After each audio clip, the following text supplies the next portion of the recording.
Are you a parent navigating the complexities of co-parenting, family court, or even domestic violence? If you are looking for ways to help protect your children and build a strong and supportive community around you, then look no further. Gray Minds Think Alike is your go-to resource for everything related to the complexities of family life. Join us as we dive into thoughtful conversations with experts and explore practical tips and strategies for tackling the challenges of parenthood in the throes of adversity so that no parent feels alone and every child's safety is protected.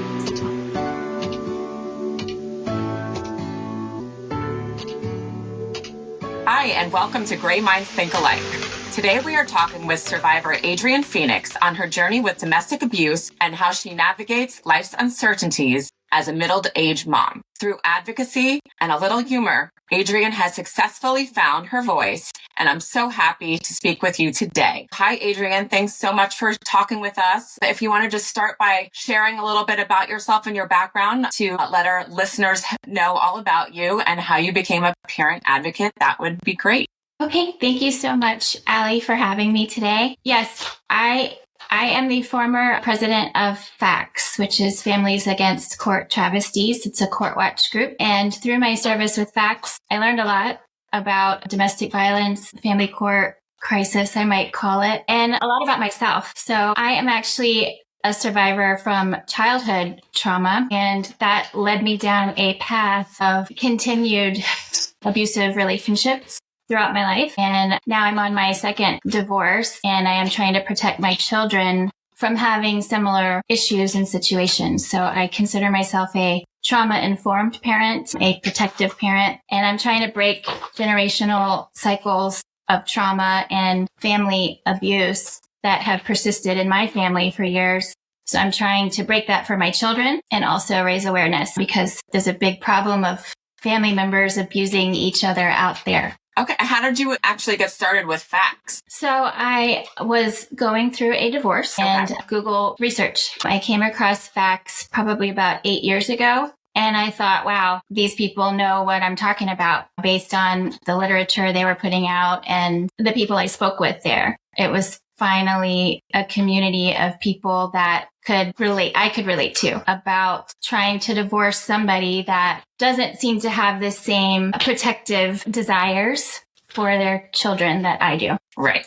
And you found that was an effective tool for you. I actually just had Lily Schwartz on, so we talked all about FACTS just last week. I love Lily. Yes, FACTS was amazing. Just the community of people. It's mainly women, but there are men involved as well. And having support in the courtroom. It is such a traumatic experience to be in a courtroom where you feel totally alone. So having the support of people that know what you're going through was an absolute blessing. And I knew it going through it. I knew this is something special. This is not normal to have this level of support.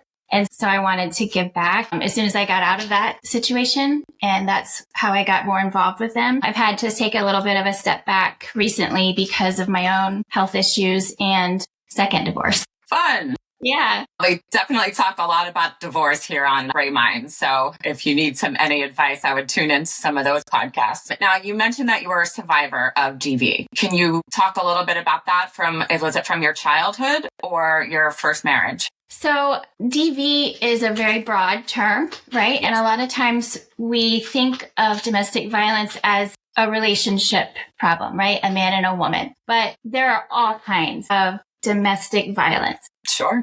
It's violence within the home, and it can be perpetrated by a partner, a father, a mother, a sister, a brother, a cousin, a family member, even trusted coaches or teachers that are close to your life or close to your family. But whenever they live under the same roof as you, that's a big problem. So I grew up with a disordered mother. She was a borderline personality. I didn't know that at the time. I know that now. But my father was out of the picture. I simplify it by saying I was abandoned by my father and I was parentified by my mother, which was I had to grow up really fast. I witnessed a lot of domestic violence that my mother went through as a child. So that stuck with me. And then every relationship I've had pretty much has been not so good in that respect, where it's been a controlling relationship. Because I was raised the way that I was to have to walk on eggshells around my mother, it groomed me to play that same role in my relationships. And it has come to fruition over and over again. And I am 44 years old and I'm still trying to develop the skills to know my own worth and my value.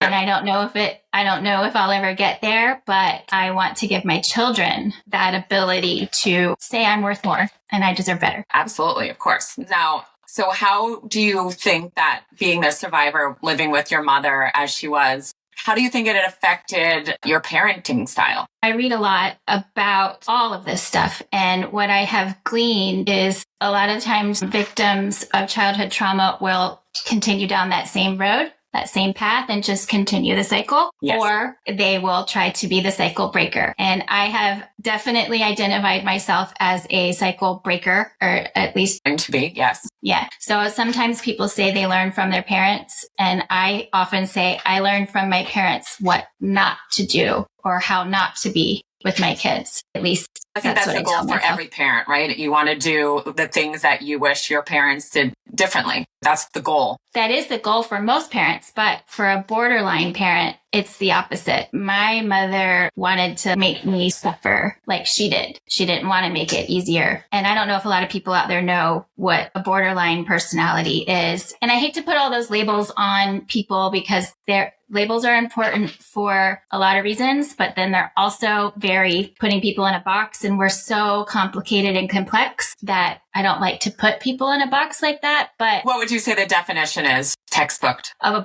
Yes, just to give our listeners some context. So I think a lot of your listeners probably know what a narcissist is. Yes. Same thing, but borderlines tend to play up their victimhood a little more and try to get sympathy and try to get people to take care of them more. So when that's your mother and you're 7 years old, it's very difficult as a child. Right, because you are the child and you expect them to do all of the nurturing. And I didn't get a lot of that. So I feel Were your parents married? They were married, yeah, for about 5 years and then divorced. And it's really strange because I'm still very close to my father's side of the family, even though he just failed. He was very young. He was 19 when I was conceived. So he wasn't ready. My mother was older. She was 25, but she was not mentally ready, I don't think, to raise a child either. But I'm here. Is your mother still in your life? So I have tried for many years. But recently, just this past year, I've been doing a lot of inner child work, which has helped me with my kids, but also it's helped me identify some boundaries that I probably should have put in place a long time ago with my mother. But I have done that in this past year. I have said, hey, Mom, look, if you're not interested in taking any responsibility for your role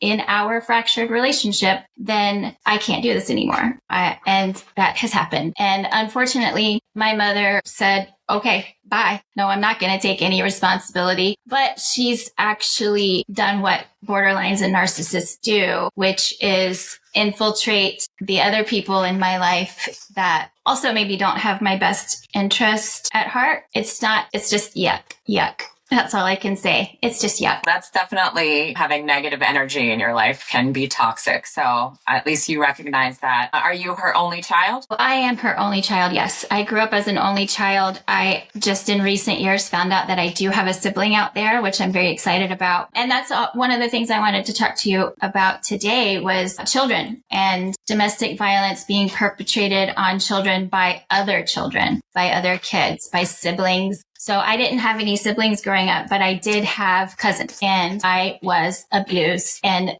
I was sexually abused by a cousin at a young age. And when I disclosed that to my mother years later, not at the time, she informed me that she also had been sexually abused by her brother. And when I disclosed that I had never known that until I shared. And then even on my dad's side of the family, I had an aunt that I was close with on that side. When I disclosed what had happened to me, she informed me about the family secrets on that side and also sexual abuse at the hands of the men in our family. And I am just sick to my stomach about how prevalent any kind of abuse, but sexual abuse specifically, how it's perpetrated by siblings or other kids. And from what I've seen and what I've researched and who I've spoken to, a lot of it is, like you said, it's because it happens to them as a child. And then they take that pattern and they bring it and then again create cycles. So stopping the cycle in that is also super important because it will just keep happening generation after generation. So I always find that fascinating because it's like this person is an abuser,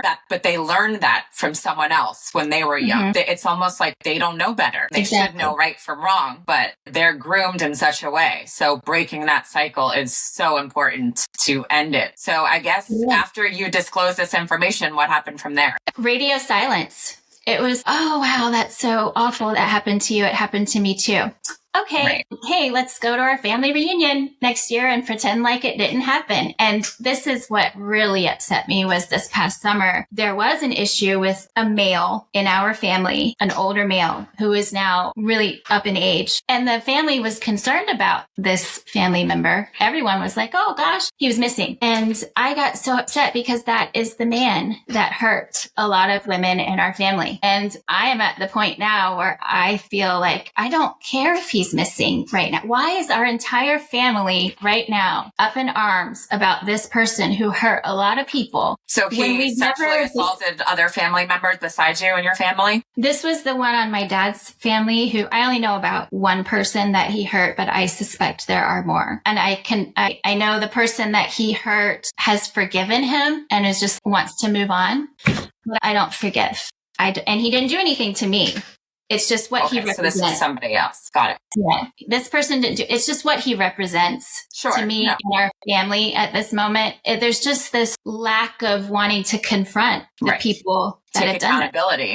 And I understand that, but some of us have to put our foot down and say, our family needs to heal. And the best gift we can give to our children is talking about this, not ignoring it, not sweeping it under the rug, not pretending like we're this perfect family that has no problems. Sure. Now, what about your abuser? Have you been in contact with that person and now that you're an adult? I have not. I've blocked that part of the family out of my life as well. Okay. I did have an opportunity to confront him a couple years ago, a possible opportunity, and I couldn't take it. I was in the same town. I could have gone to the house where everybody was gathering and I couldn't do it. I can talk about it now, like to anyone else, but I don't. It's almost like I just don't even, he's not even worth my time. I don't even want. No, it takes up a lot feelings and emotions that some people might find it easier to not confront it, but at least talk about it to maybe a counselor or therapist. Yeah. And my children have no contact with him. If we were still in the same city, if I knew that he was going to possibly be around at all, then I would have a different approach. But because I know that we can pretty much avoid him, all of us, that's what I've chosen to do. Okay. Well, there's absolutely nothing wrong with that. Yeah, but most of us don't have that ability to avoid our abuser, especially in the family court system. No, of course. Now, how would you say that you or somebody else that might be in a similar situation might actually break a cycle, might actually recognize that something needs to change and actually do something about it? Because I think that might be the hardest part. The hardest part is speaking up. I have a blog that I started many years ago called I'm Finding My Voice, and it's important that we all find our voice. I'll give an example that really started motivating me to speak up more about things that might be taboo. When I was 33 years old, I had a miscarriage and I had done what everybody tells you not to do, which is share the news prior to being 12 weeks along. So I shared it and then I miscarried and then I had to share that I have lost the baby. It was my first pregnancy, my first miscarriage. I did not know at the time how common it was. Thank you. I do appreciate that. Because I had to share it publicly, I got people reaching out to me that I have known my entire life that said to me, I'm so sorry, I went through it too. And I thought to myself, how did I not know? How did I not know that my cousin went through this and my aunt went through this and my grandma went through this? And I just said to myself right then, the reason I don't know is because we're too ashamed to talk about it. But we got to take the shame away because I didn't do anything wrong to have a miscarriage. I know this now. I did not know it at the time. And I think if we speak about this more, then people will understand, the victims will understand that they're not in the wrong. The shame and the guilt that we have, it just overwhelms you. And we have to get over that and just speak up and talk about it. So why do you think some people actually continue the cycle? Do they not know right from wrong? Do they think that because it happened to them that they're entitled to do it? I think there are some people like that. Sure. I think there's a bunch of combinations of people out there. Some people know that they're wrong and they just want to hurt others. Some people are confused and don't know why they feel the way that they do because they've never talked about it with anyone and talking through it. And when you don't do that, you bottle it up and you react or you act out on other people, and you can end up hurting other people because you're too ashamed to really confront what is going on inside of you. Yeah, of course. So is that what it means to you to find your voice, is to speak up? 100%. We have gag orders in family court that are unconstitutional many times. And I think that whole idea of just silencing victims has permeated our culture from the legal system all the way down to, we tell our children sometimes even to just, let's not talk about that. There's a place for that sometimes, but most of the time I think transparency, just like facts wants transparency in the courtroom. Transparency, openness, honesty is the best way to get through some of these issues that we're talking about. Yeah, absolutely. And as I always say, sharing and talking about it is how you actually shed light on things, which is why I am so open about talking about what happened with me and Greyson, because people need to know. And the more I can share, the more I can get it out there. So I totally agree with finding your voice. I think it's hard for people to do that. Do you have any steps for people to maybe start that process of finding their voice and speaking up? Let's see. Steps really include, I think, first talking to somebody that you totally trust, which is hard to do, especially when the people that you trust oftentimes are the ones that have hurt you the most. Sure. That's why I believe in therapy 100%. 100%. And finding a community of people that you can relate to. So the sisterhood that I have found in a lot of women that have gone through what I've gone through has been just the only thing that's gotten me through a lot of the time. A lot of people do have a mom that they can lean on, and I don't. So I do rely on I call it my tribe that I have made on my own. A lot of times we're born with a family, right? But you can make your own tribe. Absolutely. And I like to point out that phrase, blood is thicker than water, I think is actually been inverted over time, where the blood of the covenant is thicker than water of the womb is what I believe that saying comes from, which means your sisters and brothers in battle are the ones that you should have your loyalty to, not necessarily just the people that birthed you. DNA, right. So finding somebody that you trust doesn't have to be a family member. It could be a therapist or just a great friend or somebody that you meet in one of these groups that's gone through the same situations. Yeah. I'm a big believer in even just Facebook groups. I definitely belong to quite a few for different topics that at least you can converse with someone and chat with someone about things that you are both going through and you both know about. So I think that's important as well. Because when you do hear other people sharing similar things, it makes you want to share. 100%. And that's actually how I started to find out about sibling violence. It wasn't a topic that I knew anything about because I didn't have any siblings, but because I have children that have siblings and we're all trying to be the best moms that we can be. Sibling rivalry happens, right? Your kids fight sometimes, but my kids have stepbrothers and half brothers, and there's a lot of dynamics involved in their relationship. But the reason what would you say is sibling abuse? I think anytime there's an imbalance of power and control, that's abuse. If somebody is trying to use the fact that they are older than you, bigger than you, stronger than you, smarter than you because they are 16 and you're 12,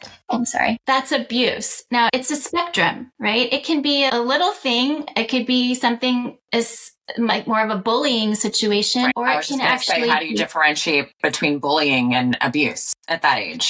I think they're all on a spectrum. I don't think they are different. I think they're, differing grades of abuse. Sure. It's a low grade or a high grade abusive situation. So yeah, we know what bullies are in school, but for some reason, whenever the bullying is happening at home, it gets excused, and Right. it shouldn't. So if you have one child that is bullying or abusing the other child, how do you go about remedying it? They're both your children in some cases. Yeah. That's the dilemma. And that's probably why sibling abuse is so persistent, because how can a parent choose? Right. You And have to sometimes at the some parent point. might wear blinders because obviously they don't see it the way the child and the children may see it. Right. I think all parents should be doing some sort of inner child work. And when What does that mean exactly? Inner child work is basically reparenting yourself. Okay. I think a lot of us have things that we would do differently than the way our parents raised us, and that's Right. okay. But reparenting is a little bit more. It's when trauma is involved, and it is going back.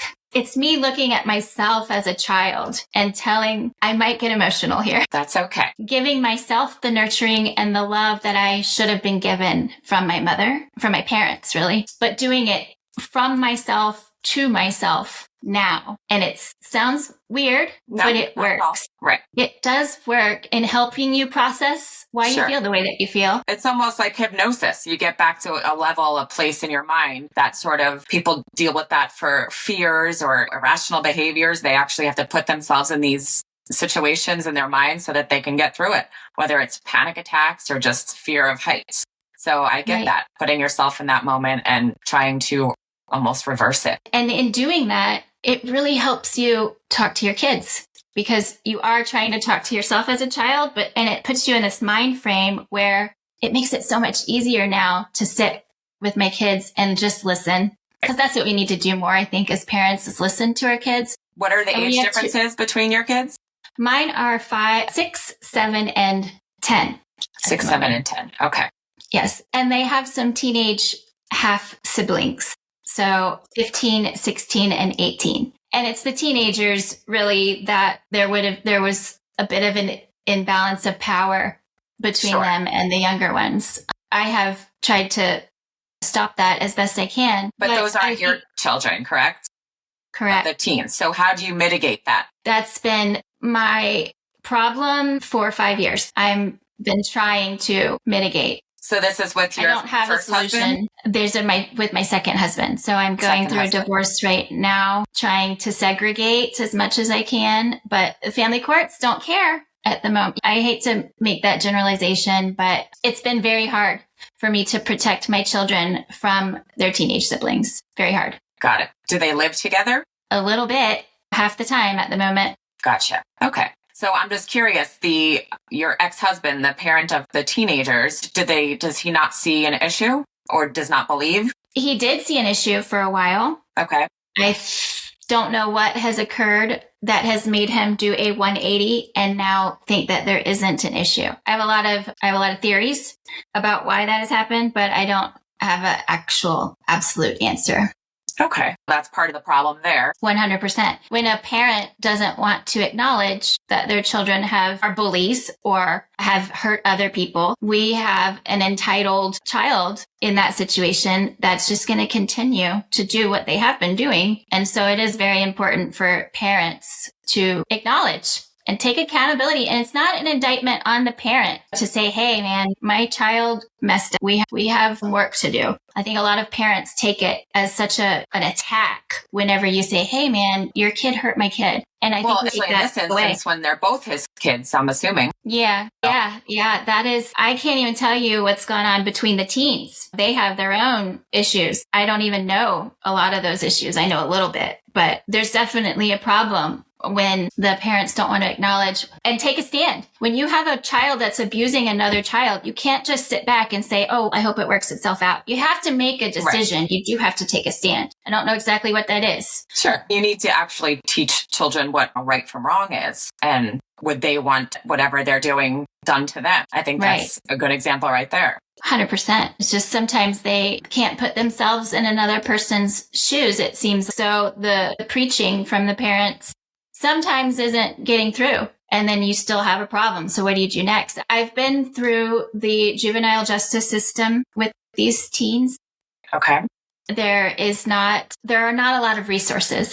Sure. There just isn't. There's not a lot of mental health resources. I was just reading yesterday about kids being Baker acted and sent to JFK. There's a teen mental health crisis, in my opinion, and we just are not addressing it effectively as parents, as a society. And I have a lot of ideas. I don't know how to implement and make a change other than to talk about it more. Yeah, that's definitely the first step. So now when I was reading a little bit about you, you mentioned the word traumedy. So I want to say, like, how has humor helped you get through life's challenges and navigate all of maybe the negatives? Yeah, I have also found through therapy and through my inner child work that humor and comedy is often a trauma response, right? Yes, it's definitely a defense mechanism for some, including myself. Mm-hmm. Some of the funniest people that we know have had such traumatic experiences, and there is therapy in it. It's a therapeutic thing for me. Just living in a traumatic environment for so many years and feeling so anxious and having to walk on eggshells my entire childhood.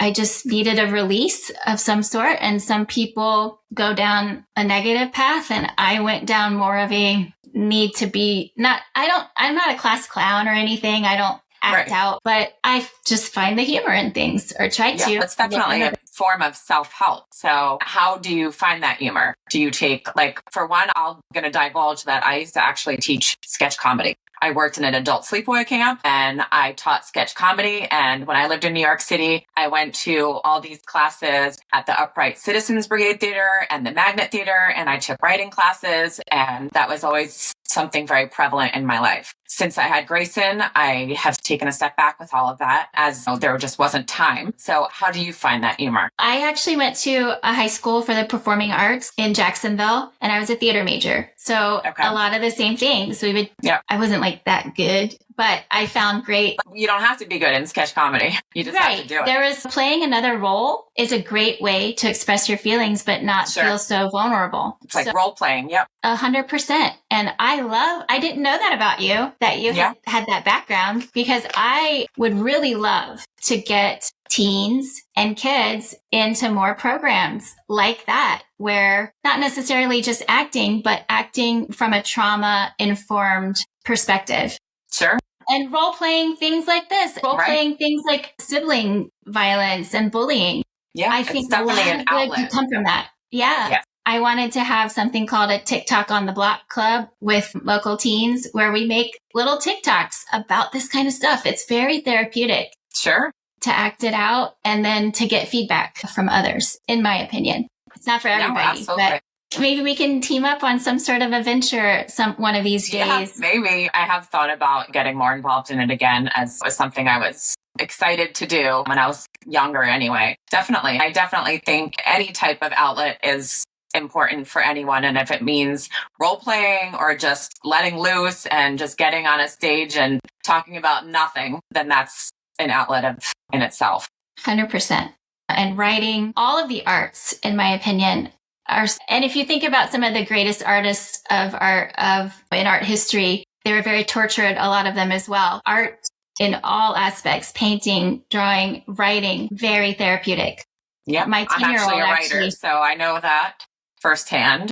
My 10-year-old we had some friends visiting, and one of the teenagers, a young lady that visited us, is a writer, and she had some creative writing websites that she was working on, and it really inspired my 10-year-old. He just last week was like, "Hey mom, check out this website. I want to write some more." So I thought about that. That's great. Yeah, I was an English minor, so I always wanted to be a writer. I wanted to write commercials.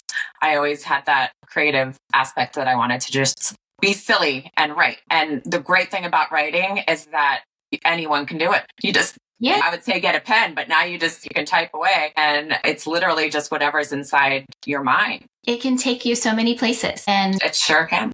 Very therapeutic. And whether it's traumedy or drama or comedy or whatever you want to write, all of the arts, I think, are so therapeutic. and can be. Sure. Absolutely. I 100% agree. And I'm so glad that you're able to channel that into positives, because I think that's a really hard part for people. So that is great. And hopefully others will learn to also do the same and use their voice and talk about things that, are hard for them and may put them in an uncomfortable situation, but ultimately will help not only them, but others. And so I appreciate you for sharing your story and how you share your voice and find your voice. So thank you so much for coming on and talking with our listeners. Do you have any final words for anyone that might be going through something, difficult, whether it be abuse, sibling abuse, or just any kind of life complexities? Yes, I think stand up, speak up, and don't let anyone silence you. If this person that you're speaking to doesn't listen, go to somebody else. Keep talking, keep speaking until somebody listens would be my advice. And to you, Allie, I want to say thank you so much for this platform and the awareness that you have brought to South Florida through your tragedy. And I'm so sorry for everything that you've been through, but you're using this in such a positive way to help other people. I'm trying. I get a lot of questions and emails thrown at me every single day, and I don't have the answers to help people with what they need. So if I could just interview and chat with people that do have some answers, then that is the goal. Do you think Greyson's law could be used for sibling violence situations? It depends on case by case, but I don't see why not.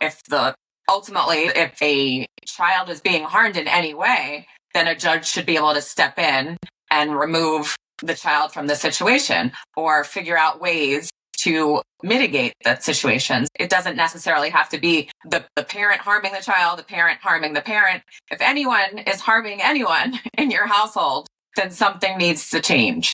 100%. You don't even need a law, I think, for something that it seems common sense, which is why I always thought Greyson's law didn't even have to be a law, because it was a human being harming a human being. And for a judge or for lawyers or for anyone to not recognize this just seems just completely asinine to me. I totally agree. And I'm actually finding, at least in my case, it seems to me like it's the attorneys that they just don't want to pursue it. They don't want to bring up Greyson's law. It's a lot of work for them. And if they're not getting paid well, they don't want to do the work and they're lazy. Yeah. So I always tell people, do you have a good lawyer? Do you really have a good lawyer? And when I say a really good lawyer, I mean that one that's looking out for your best interest, not just their wallet. Because I have yet to have met that lawyer. I get it. I will say I had a really great attorney that has a conflict of interest for me now. And I'm so bummed that I cannot use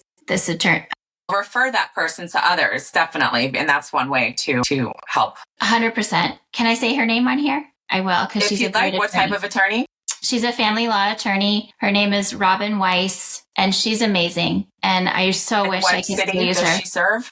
She's in Palm Beach County. Okay. Yeah, Palm Beach County mainly. I think she goes to Broward and Martin as well, but she's based in North Palm, I think.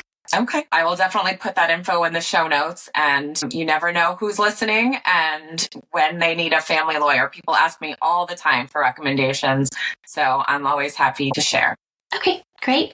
All right. Well, thanks so much, Adrianne. I really appreciate you coming on and sharing, and we'll keep in touch because I'm sure we'll have more to talk about. 100%. Thank you so much, Allie. You have a great day. You too. Okay. Bye. Bye. If there's someone that you want to hear from on this podcast, please feel free to send me an email. Or if you would like to be a guest, please reach out at Allie@GreysonsChoice.org. If you would like to continue to hear our podcast, please consider donating at GreysonsChoice.org. Any amount helps to fund our mission to help protect our children.